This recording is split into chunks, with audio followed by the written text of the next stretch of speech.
श्री राम जय राम जय जय राम। श्री राम जय राम जय जय राम। श्री राम जय राम जय जय राम। श्री राम जय राम जय जय राम।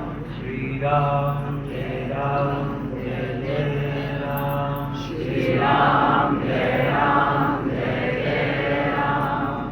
सच्चिदानंद भगवान की जय। सनातन धर्म की जय।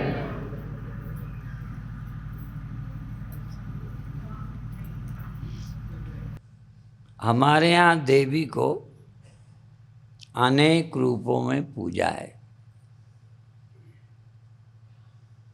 देवी आद्या शक्ति, जिससे सब कुछ उत्पन्न होता है,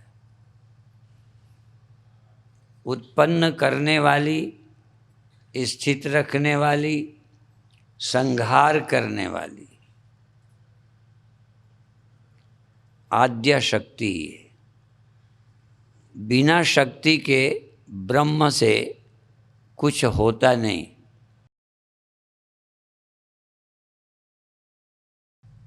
जैसे सृष्टि में भी किसी सृष्टि को जन्म देने का, पेट में रखने का, तैयार करने का और जन्म देकर बाहर निकालने का काम माँ की जिम्मेदारी है। ऐसे ही सृष्टि में सारी सृष्टि स्त्री और पुरुष से ही हुई है। ये संसार भी माया और ब्रह्म से, शक्ति और शक्तिमान भगवान से हुआ है। सृष्टि का लक्ष्य उस सत्य की उपलब्धि है, ब्रह्म की उपलब्धि। शक्ति का लक्ष्य है जीवों को जन्म देना और परमात्मा को मिला देना। प्रायः कथाकार ये सब बोलते हैं कि लड़का गंदा होता है तो पिता गोद नहीं लेता, साफ सुथरे बच्चे को पिता भी गोद में खिलाता है। माँ गंदे बच्चे को भी लेती है, साफ करती है। ऐसे इस जीव को जन्म देना, पालन करना, शुद्ध करना, योग्य बनाना माँ का है। भारत में बच्चे की भाषा को मातृभाषा, मदर टंग अर्थात माता की भाषा बच्चा जन्म से सीखता है। पहला स्कूल, पहला विद्यालय माँ की गोद है। माँ दूध पिलाती जाती है, बोलना सिखाती है। माँ का दायित्व तो बहुत है। पिता की भूमिका बहुत थोड़ी है। कोई पिता बच्चे को पेट में नहीं रखता। जन्म देने पर भी परमात्मा के विधान में भी पिता को दूध पिलाने का हक। कई बार माताएं पुरुषों से तुलना करती हैं और राजनीति में तुलना करने की बात बहुत कही है, पर मेरी समझ में पिता माता की तुलना कर ही नहीं सकता। माता को पिता से तुलना नहीं करनी चाहिए, क्योंकि उसमें वो क्षमता ही नहीं जो माँ में है। और इस मामले में विश्व भर में एक मत है। सब जगह स्त्रियां ही बच्चे को जन्म देती हैं, पालन करती हैं और बच्चों के पोषण के लिए दूध भी भगवान ने माँ को ही दिया है।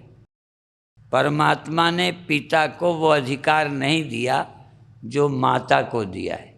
पिता को तरसना चाहिए माँ के गुणों के लिए, लेकिन माँ को पिता के गुण के लिए तरसने की कोई ज़रूरत नहीं है। दूसरे, भारतीय भाषा में स्त्री को अर्धांगिनी कहा है, वैसे प्रकृति भी पुरुष भी दोनों आधे आधे हैं। स्त्री को अर्धांगिनी कहा है तो यहाँ पर भी हमने देखा बायां अंग स्त्री का, दायां पुरुष का होता है। दाईं तरफ दिल नहीं होता, दिल बाईं तरफ होता है। अर्थात आदमियों के पास दिल नहीं होता, दिल तो स्त्रियों के पास ही होता है। कई लोग चिढ़ रहे होंगे। और जितना माँ क्षमा करती है, बच्चे की सब बातें झेलती है, वो पुरुष में क्षमता नहीं होती। इसलिए ये पावन त्योहार माँ की महिमा का है, स्त्री की महिमा का है। पर आजकल माताएं अपने पेट में अपनी जाति की हत्या करती हैं। वैसे चाहिए तो ये कि स्त्री कम से कम कन्या भ्रूण की हत्या न करे। वैसे तो किसी की नहीं करना चाहिए, पर यदि हम कंपटीशन करें तो हम अपनी बिरादरी, अपनी जाति की कन्या को क्यों मारें? कोई कारण जरूर होगा कि लड़कियों का महत्व कम है, लड़कियों की समस्या ज़्यादा। वैसे भी देखा आजकल लड़कियां पढ़ने में बहुत आगे हैं, जिम्मेदार ज़्यादा हैं। कई बार बूढ़े पिता को लड़का चाहे न माने पर लड़की बाहर रह के भी, ब्याह होने के बाद भी अपने पिता की चिंता करती है। तो ये नवरात्रे का पावन पर्व माता के महत्व का है, कन्याओं के महत्व का है। नवरात्रे में कन्याओं का पूजन, अविवाहिता बच्ची का पूजन होता है। अविवाहिता बच्ची देवी की तरह पूज्य होती है। बहुत बार हमने देखा संत भी छोटी बच्चियों को नमस्कार करते हैं। जैसे गाय पूज्य होती है, आज हम गौशाला गए थे, गाय पूज्य होती है, कन्या पूज्य होती है।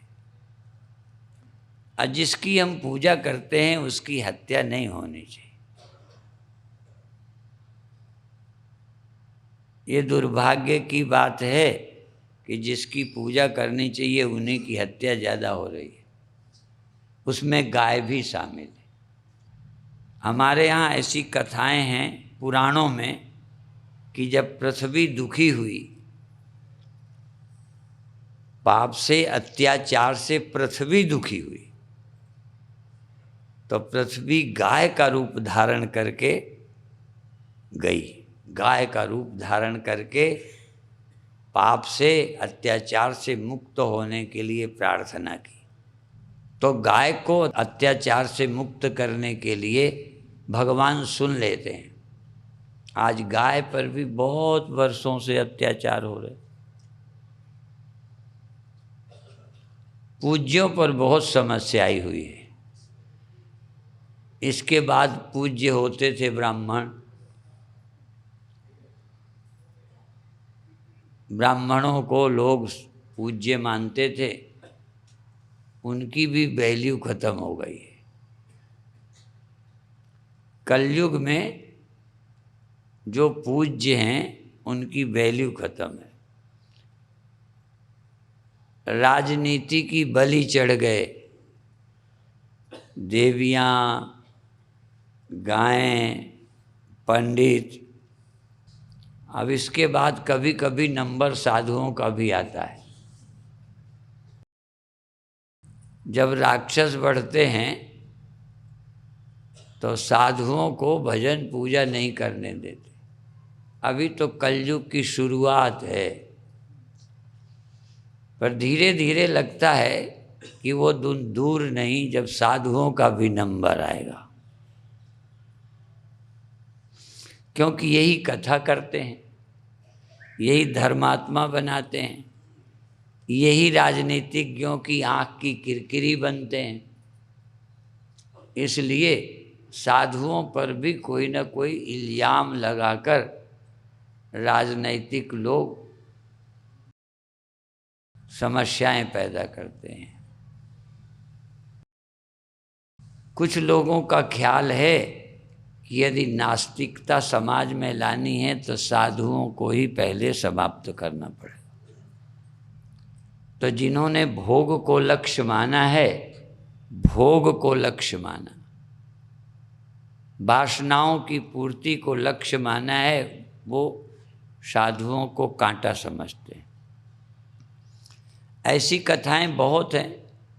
ये भी सब लोगों ने सुनी है कि एक वैश्य का मकान था, वहीं कबीर साहब की कुटिया थी।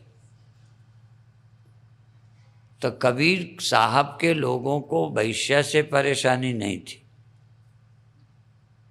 वैश्य के मित्रों को परेशानी कबीर साहब से थी। कबीर साहब को उनके दोस्तों से कोई लेना देना नहीं, जो जिसका भगत है जाए। पर कबीर के भक्तों को देखकर, कबीर को देखकर उनके भक्तों को परेशानी थी कि हमारी दुकान में ये बाधा डालते हैं। तो ये सबने सुन रखा है कि वैश्या ने अपने दोस्तों से, अपने मित्रों से, अपने भक्तों से, अपने अनुयायियों से कबीर साहब के मकान में आग लगवा दी।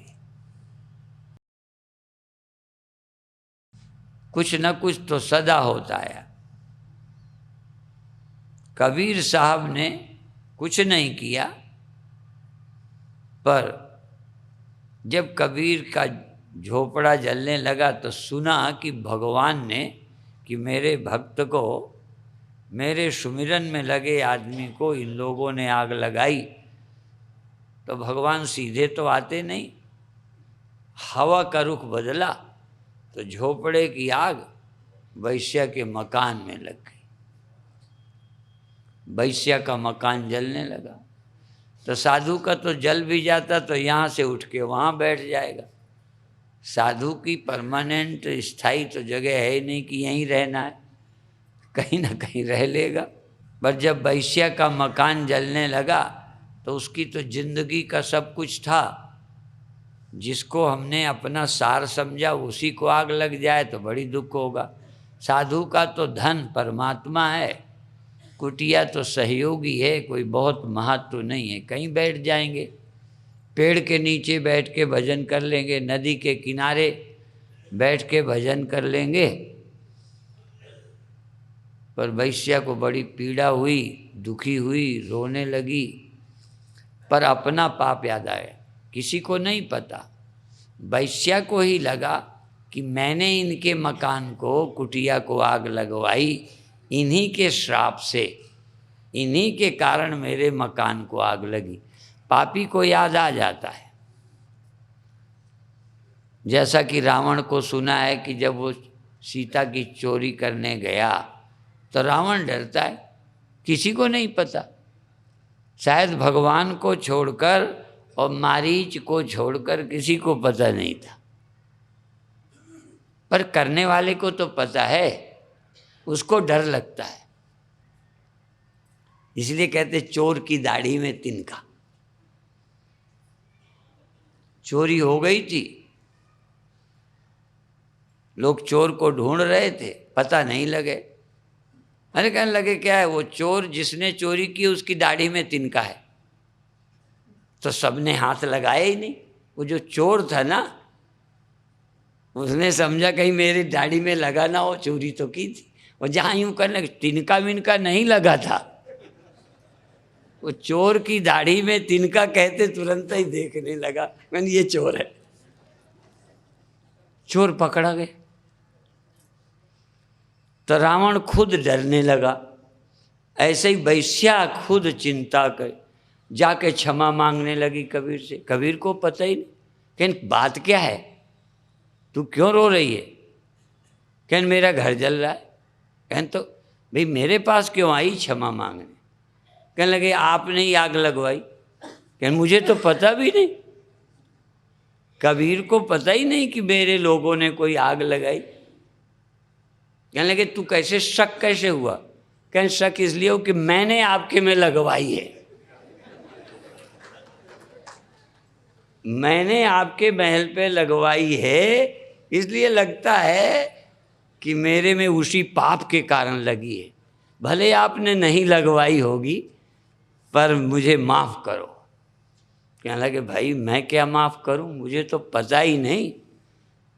कहने लगे भाई तेरे यारों ने मेरे घर को आग लगाई तो मेरे यार ने तेरे यहाँ लगा दी।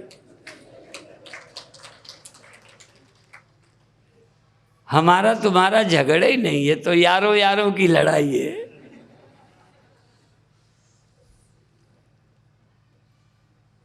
तो अभिप्राय ये है कि जीवन बड़ा पेचीदा है। हम जीवन में देखें हमें भय क्यों आता है, चिंता क्यों आती। कई लोग सचमुच हमसे पूछते हैं महाराज हमें गुस्सा बहुत आता है, पता नहीं क्यों आता है। आता हमें भी है। देखो हम व्यास गद्दी से बैठ के बोल रहे हैं, हमें भी आता है, पर हमें तुमसे पूछना नहीं पड़ता क्यों आता है, हमें पता है क्यों आया।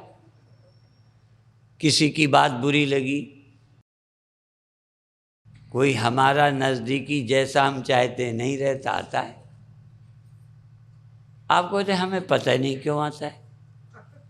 ये बड़ी अंधेर की बात है, गुस्सा तुम्हें आता है, तुम्हें पता भी नहीं क्यों आता है। तुम डरते हो पर क्यों डरते हो पता ही नहीं। तुम्हें चिंता है, पता नहीं क्यों आती है। हमारे ऋषियों ने उत्तर दिया, संतों ने खोज किया कि सारे भय और दुख अहंकार के कारण, अभिनिवेश के कारण, अस्मिता के कारण होते। सब दुखों की जड़ अविद्या। अविद्या माने परमात्मा से अपरिचित होना। अविद्या माने परमात्मा के विषय में न जानना। और दुनिया के लोगों को लगता है जैसे परमात्मा से कोई लेना देना नहीं, परमात्मा की आवश्यकता नहीं। पर हमारे ऋषियों का कहना है परमात्मा के पता न होने का नाम अविद्या है, और उस अविद्या से एक अहंकार का जन्म होता है। अहंकार का, मैं हूँ या सीमित मैं हूँ का जन्म होता है। असीम सत्य में, असीम अखंड अनंत अद्वय तत्व में अज्ञान से सीमित मैं का जन्म होता है, अंकुर का। और ये सीमित मैं जब पैदा होता है तो मेरा ऑटोमेटिक, मैं के आते ही मेरा देह, मैं देह, मेरा देह, मेरी इंद्रियां, मेरे कर्म, और इसके बाद ये मेरे अभिनिवेश, ये मकान मेरा, ये परिवार मेरा, ये जाति मेरी, और तो और अंत में आता है ये धर्म मेरा। अब ये अपने अपने धर्म के लिए लोग लड़ते हैं। इस्लाम क्या है, ईसाई क्या है, किसी न किसी चीज से आइडेंटिटी, किसी न किसी चीज से अहंता, और किसी न किसी चीज से ममता, ये मेरा। अब इस अहंता और ममता से अस्मिता और राग द्वेष अभिनिवेश, अस्मिता से राग द्वेष अभिनिवेश। जब अहंकार होगा, देह मैं हूँगा, तो कुछ अच्छा लगेगा, कुछ बुरा लगेगा।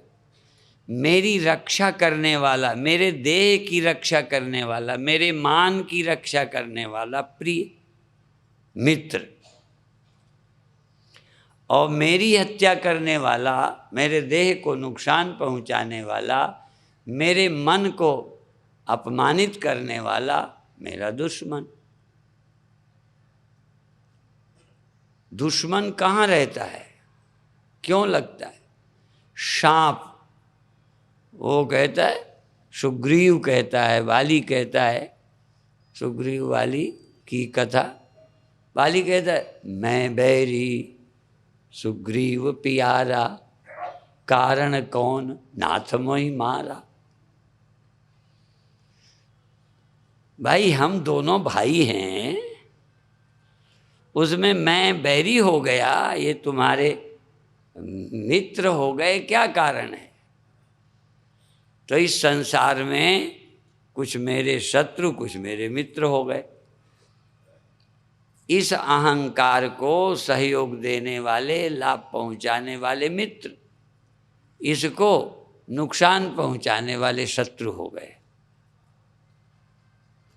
चाहो चाहे न चाहो।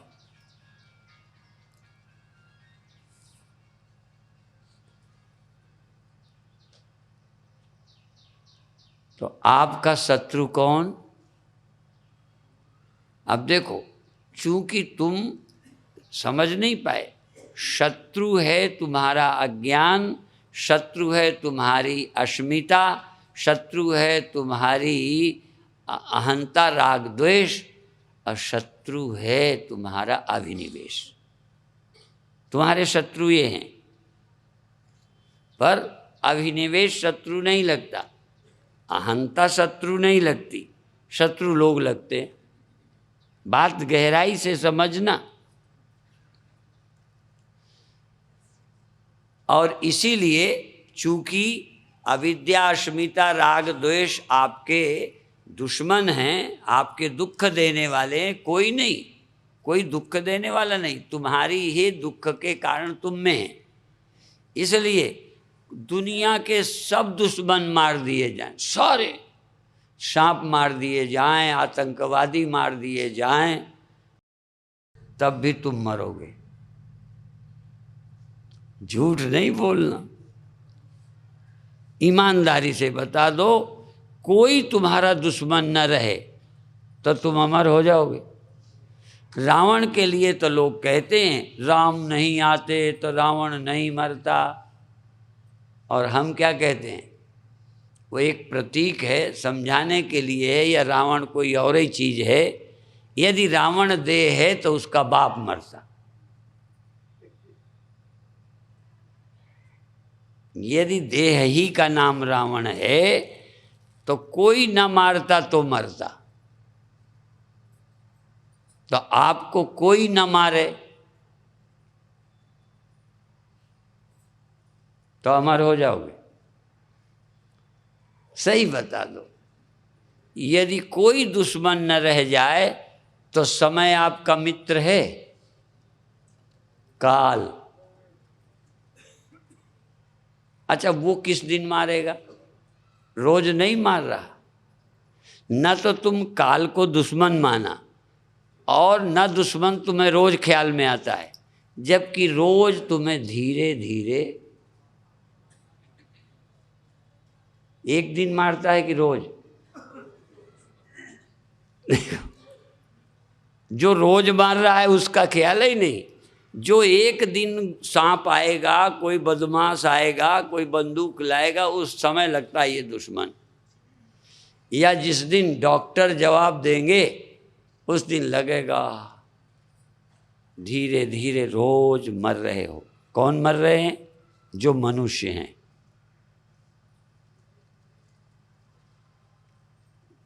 और वैज्ञानिक मनुष्य है, नास्तिक मनुष्य है,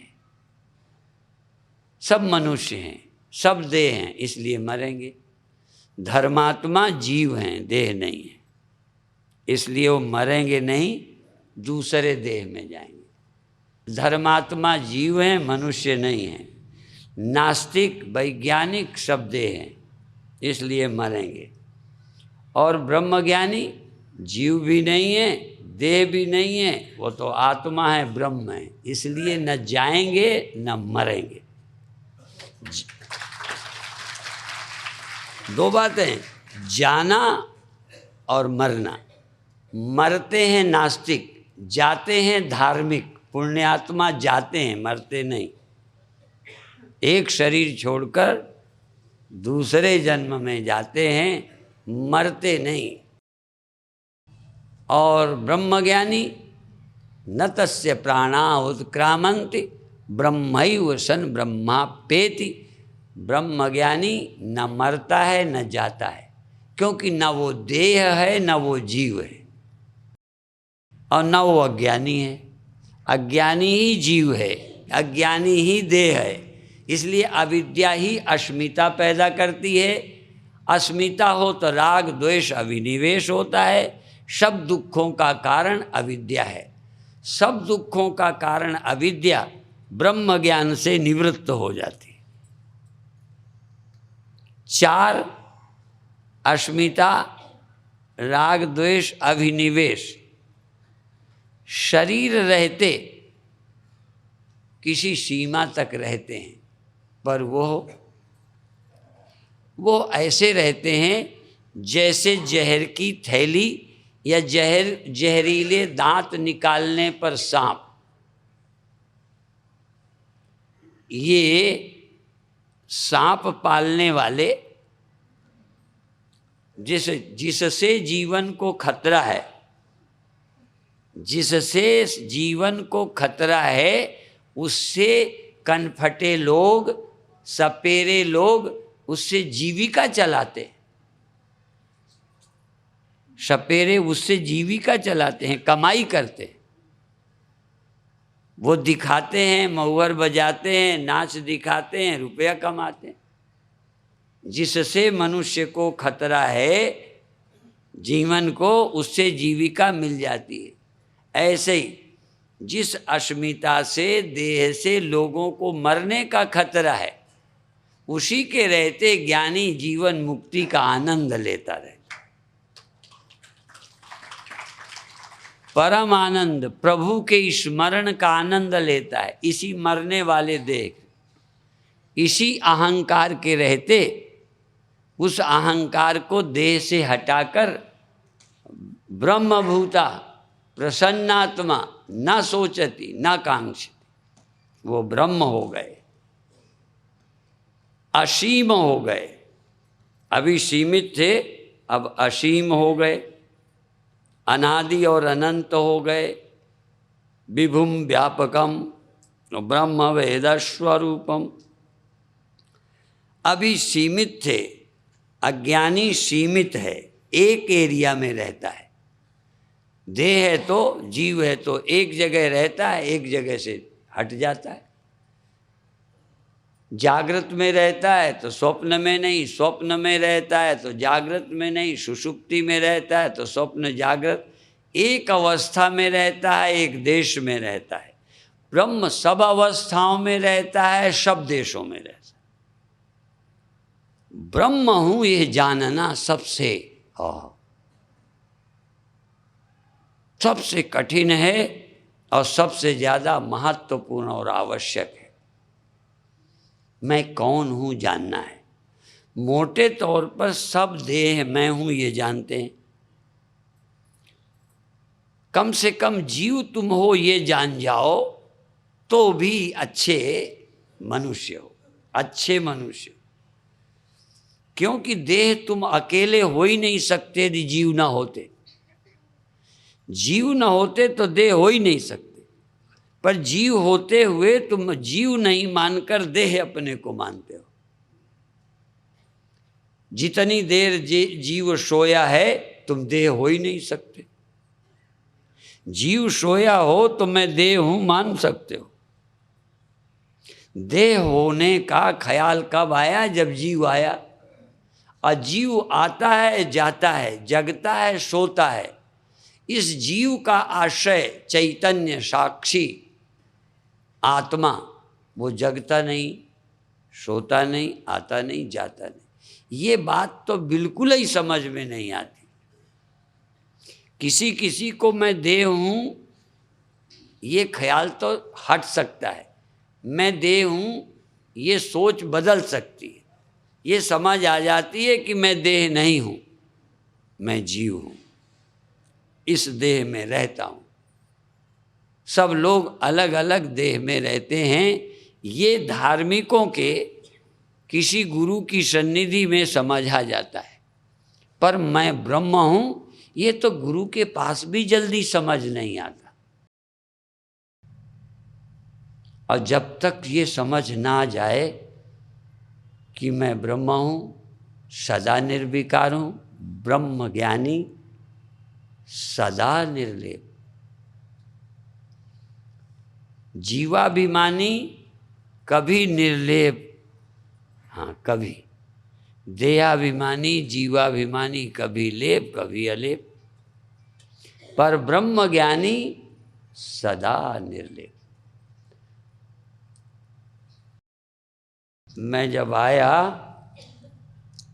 तो आते मैंने जानबूझकर ऐसे दिखाया था और ये कहा था कि भाई मैंने तो बंद कर लिया। क्या? हाँ मोबाइल। मैंने कहा मैंने तो बंद कर लिया, तुम करो चाहे ना करो, ठीक है ना। कई बार संत चाहे कुछ करे, अच्छी बातें सोचे, जनता कहती तुम ही अपना साधन करो, तुम ही अपना मुक्ति प्राप्त करो, हम तो कोई मतलब नहीं।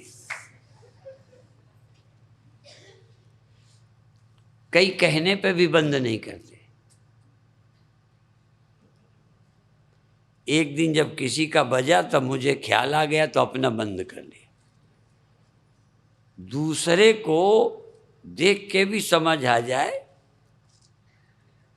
ठीक है ना। भगवान बुद्ध को दूसरे बूढ़े देखकर समझ आया कि मैं भी बूढ़ा होऊंगा, पहले ही समझ आ गया। अब कोई बूढ़े को देख के न समझे,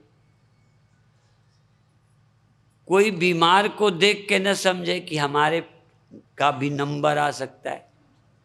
लाश जा रही है फिर भी लोग मौज मस्ती में लगे। मैं ये नहीं कहता कि कोई मर गया तो तुम छाती कूटो, ये छाती भी कूट रहे मरे पे, अपना सिर नहीं कूट रहे। दूसरे के मरे में छाती कूटने वालों को समझ आना चाहिए, मैं भी तैयारी करूं। एक कहानी मैं सुनाया करता हूं, किसी वैद्य का जवान बेटा मर गया, शादीशुदा था वैद्य का। तो जब उसकी लाश लेके जा रहे थे जलाए, फिर स्त्रियां जाती हैं, बाद में चूड़ी फोड़ती हैं, क्या वो कौन सा दिन होता है पता नहीं, हमें अलग अलग प्रांतों का रिवाज है, कहीं है कि नहीं। वो चूड़ी फोड़ने जा रही थी, स्त्रियां रोते रोते जा रही थी। तो एक जुलाहा था, उसकी घरवाली ने पूछा क्या है, कहन वैद्य जी का लड़का मर गया है तो ये चूड़ी फोड़ने जा रही है। उनका वैद्य जी का लड़का, देखो जुलाहा की औरत अनपढ़ ही, जब वो जा रहे थे तो वो भी चल पड़ी उसी झुंड में। जब उसकी बहू को चूड़ी फोड़ रहे थे तो जुलाहे की घरवाली अपनी चूड़ी फोड़ने लगी। उनका तेरा कौन मर गया? अरे नहीं, कहन मर गया, मरेगा ही जब इनके मर गए।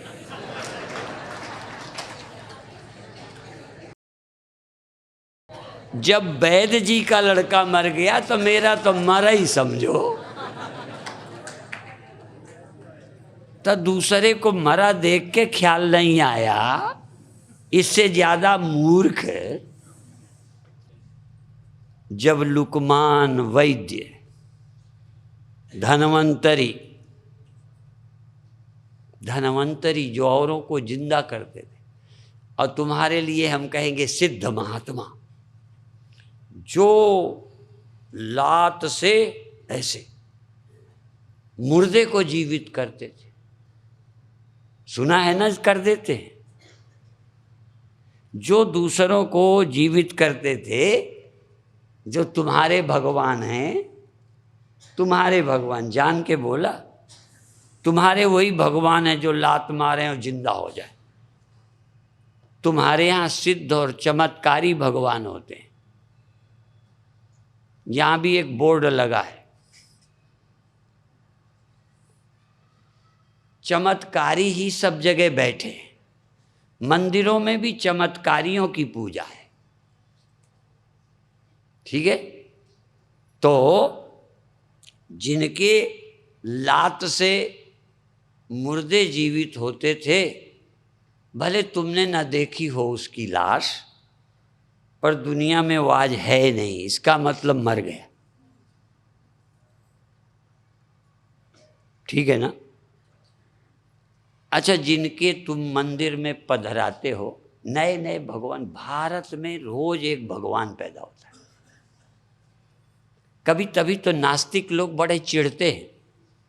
मैं नास्तिकों से नहीं चिढ़ता, मैं तो नास्तिकों की बखिया उधेड़ता हूं, क्योंकि मैं कोई अंधविश्वास की बात थोपता ही नहीं जो नास्तिक से डरूं। जो लोग उन सिद्धों की, प्रसिद्धों की पूजा करते हैं, जिनसे अपने बचने का भरोसा करते हैं, वो गए कि नहीं? क्यों चले गए?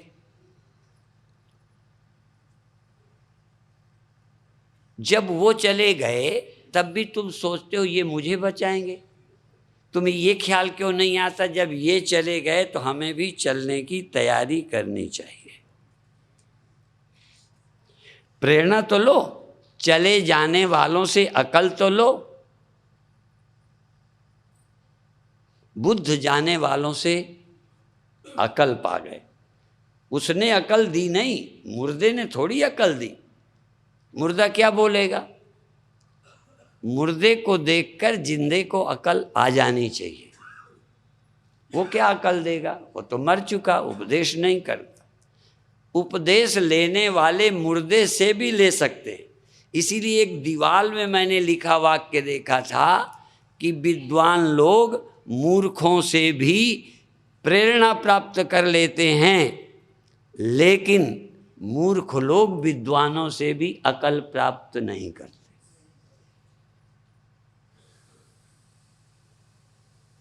समझदार मुर्दों से, शराबियों से, गंजेड़ियों से, भटके लोगों को देख करके अकल आ जानी चाहिए कि देखो इनकी जिंदगी का क्या बना। पीते वाले, खाते वाले, मनमानी करने वाले, उनसे सीख ले लो। सीख लेने वालों को इतनी बड़ी दुनिया, इतनी बड़ी पुस्तक है, कोई पन्ना, इस सृष्टि का कोई पन्ना खोलो, पढ़कर देखो क्या है। लेकिन लोगों को संत सुनाते हैं, फिर भी समझ नहीं आता। इसलिए इस देवी मैया के समय पर देखो, देवी मैया, हमारे गुरुदेव कहते थे वही जावे, वही जावे। जावे माने कहीं जावे नहीं, जन्म देवे। मेरे गुरुदेव कहते वही जावे, वही खावे। वही जन्म दे देती है, वही खा जाती है। जिसने, जिस प्रकृति ने, जिस माया ने जन्म दिया, वही प्रकृति तुम्हें बूढ़ा करके दफना देगी। जैसे माँ बच्चे को जन्म दे के जवान बनाती है, ऐसे ही प्रकृति जन्म देती है, जवान करती है, बूढ़ा करके। अब देखो, माँ का इरादा नहीं कि तुम मर जाओ। माँ ने तुम्हें जन्म देकर, शरीर देकर, शरीर में रखकर ऐसा योग्य बनाना चाहा, जैसे नारियल का फल पेड़ में जन्मता है। नहीं, कहाँ जन्मता? पेड़ पर। उसी में पानी होके बढ़ता है, उसी में फिर पानी गाढ़ा होता है, गरी बन जाती है, पक जाता है, और बजते हुए नारियल या गरी के गोले, एक होता है नारियल, एक गरी का गोला। गरी का गोला सीधा पेड़ में अलग से लगा था, किसमें लगा था? अच्छा, तुमको कल सुबह की सभा में, सुबह की मैं दूंगा, 10-10 रुपया दूंगा, ऐसा गोला लाओ जो नारियल में या उसके अंदर बंद न पैदा हुआ हो, अलग से आया हो।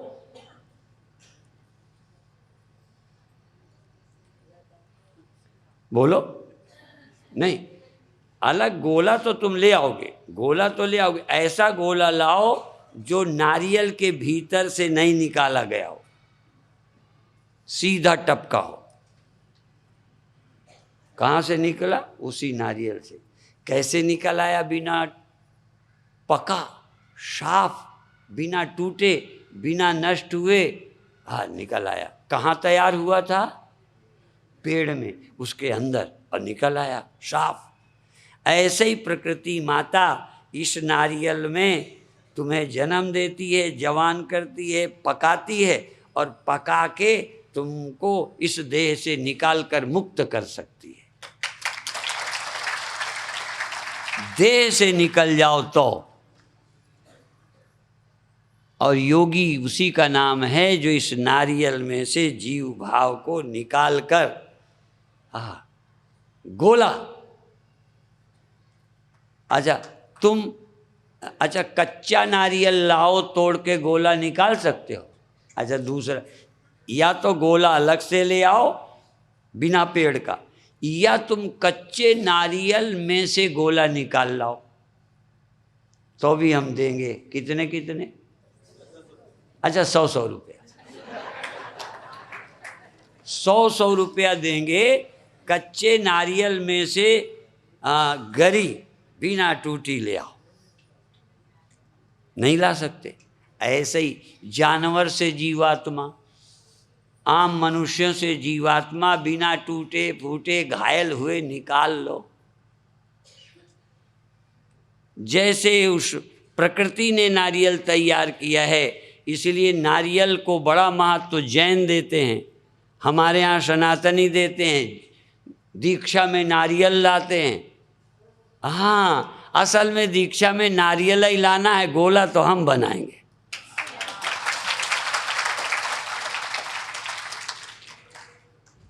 इस नारियल में से गोला बना दे जो देह से निकल कर गोला बिना फूटा टूटा चला जाए। और जानते हो कितने बार समझाया, भारत में पूजा के लिए जो चावल लाते हैं, चावल नहीं बोलते अब, आज के पंडित बोलने लगे हैं, पहले बोलते थे अक्षत। क्यों अक्षत? माने ऐसा चावल जो भूसी से निकल गया हो, टूटा ना हो, वही पूजा के लायक। ऐसा ही वह मनुष्य पूजा के लायक है जो बिना टूटे फूटे इस देह से निकल जाता है, वो भगवान की पूजा के लायक। या जो भगवान की पूजा में लगता है वो क्षत नहीं होता, अक्षत हो जाता है, वो मरता नहीं है, अमर हो जाता है। संसार की पूजा में खाने के लिए तो टूटे फूटे सब चलते हैं, भात बनाओ, चावल बनाओ, खीर बनाओ, टूटे फूटे सब चलेंगे, पर पूजा के लिए नहीं चले। ऐसे ही घायल मरे वो। और भी हमारे यहाँ एक रिवाज और है, शंकराचार्य बनने के लिए, बहुत बड़े पद में बैठने के लिए अंग भंग व्यक्ति पूजा के योग्य नहीं मानते।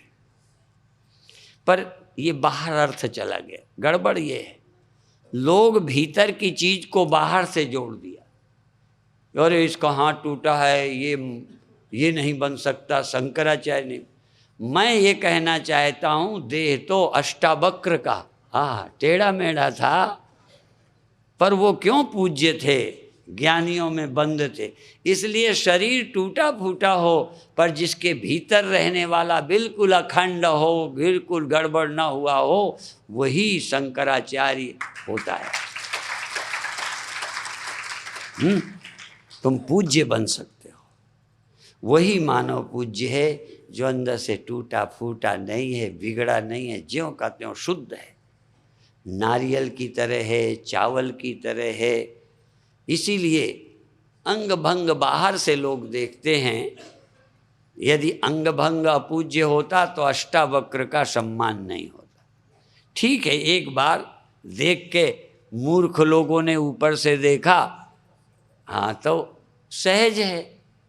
एक बार हमारे देश की आज़ादी में मेरे गुरु भाई काम करते रहे, जेलों गए, पर उन दिनों साधु भी ढूंढे जाते थे। हमारे गुरुदेव अपने चेले से परहेज करते थे कि कहीं पकड़ा जाएगा, होगा किसका चेला है, जैसे प्रज्ञा सिंह। देखो, एक समय जब यहाँ औरों का राज्य था तो स्वतंत्रता के लिए, देश के लिए संघर्ष करने वालों को जेल में डाला गया। आज़ादी मिली तो उन्हें पुरस्कार मिला, पेंशन मिल रही है। उनकी सरकार में जो अपराधी थे वो अपनी सरकारें आते ही पुरस्कार के पात्र बन गए। ऐसे ही हमारे गुरु भाई भी छिप के रहते थे। हाँ, आज़ादी के लिए संघर्ष करते थे। स्वामी ब्रह्मानंद नाम था, छिप के रहते थे। कभी कभी आ जाते, आते तो चर्चा होती, ब्रह्मानंद आए, ब्रह्मानंद आए। लोग तो ये आ गए जैसे कोई फेमस डकैत।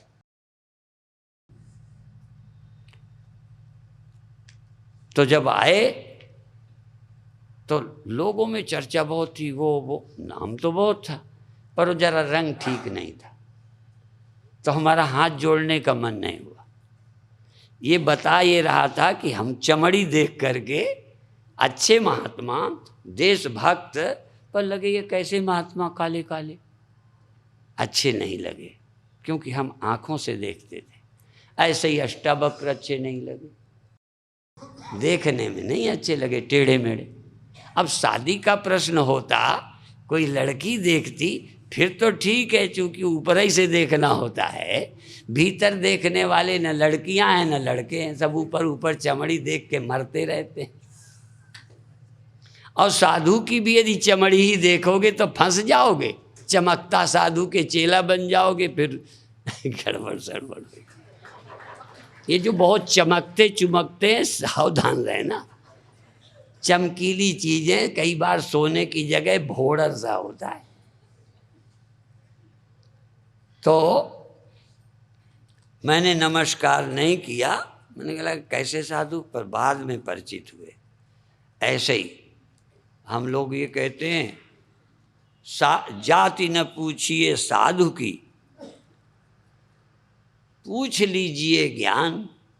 मोल करो तलवार का, कहा म्यान से काम। तलवार म्यान में रहती, म्यान कैसी है, नहीं तलवार कैसी है। तो ये ऊपर से खोल कैसा है ये मत देखो, भीतर कौन रह रहा है। भीतर अहंकार रहता है, लोभी अहंकारी ना समझ रहता है, या भीतर राम रहता है। राम रूप ते ही जान, उसको राम रूप जानो जो उसका सुमिरन करता है, उसका सुमिरन। अब वहाँ पर देखो, उसमें गोला कैसे गया, रस बन के गया, वहाँ तैयार हुआ और बाहर गोला बन के आ गया। ऐसे ही इस देह में ही चैतन्यता आई रही। जब वापस उसमें तो बनता है, इसमें बनता नहीं। ब्रह्म ही ज्यों का त्यों, इसमें गोला पहले ही था। बिना देह के अंदर चैतन्य आत्मा ब्रह्म पहले थी, पर नकली जीव बन के देह में फंसा दिखा, तैयारी की, फिर वापस देखा तो ब्रह्म निकला। जीवो ब्रह्म ही बना पड़ा। ये जीव अज्ञान से देह बना है, माया के कारण जीव लगता है। जब ये ध्यान से देखता है तो यही जीव क्या होता है, ब्रह्मभूत प्रसन्नात्मा, न सोचति न कांक्षति। फिर ये सोचता नहीं, चिंता नहीं करता, दुख नहीं करता, जीवन धन्य कर लेता है। अभी यहीं समाप्त करेंगे।